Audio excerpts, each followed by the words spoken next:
Parade of enemies. Chomsky opens with something that I think is an important reminder for all people all over the world who are in the struggle for justice. He says, quote, "There are growing domestic, social and economic problems, in fact, maybe catastrophes.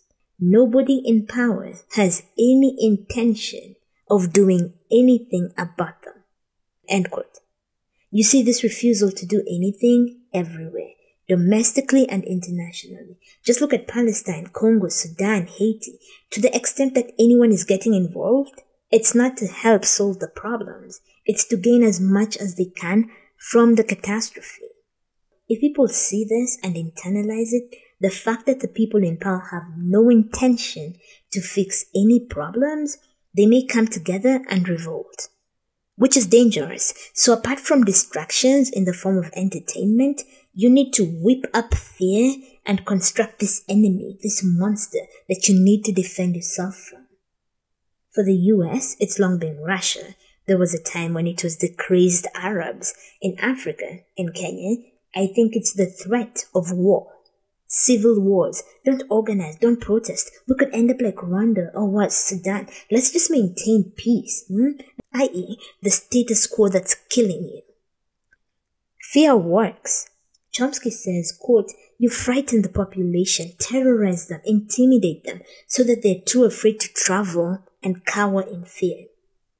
End quote. The other thing America does is it picks fights with small countries, completely decimates them, which gives the population this momentary relief. We're safe. The government's keeping us safe, diverting your attention to this thing while the government gets away with even worse atrocities. It reminds me of that Jennifer Lopez movie where one guy harasses her, then this other guy steps in to defend her or something. She feels this relief and assumes the second guy who saved her is a nice guy. Turns out the two men are working together, and that's a move they've perfected. It also is no surprise that the guy who saves her turns out to be so abusive, he almost kills her. America is somehow both guys. The guy who is an ass to you, and the guy who pretends to save you from the ass, then proceeds to abuse you himself. Selective perception. Chomsky talks about this study out of the University of Massachusetts in which people were asked whether the United States should intervene with force to reverse illegal occupation or serious human rights abuses. By about a ratio of 2-1, people in the US said they should intervene with force. If the US were to follow that advice, they would bomb a list of countries, not least of all, Israel. Secondly, when people say that, they fail to consider what would happen to the US, which is itself an occupying force.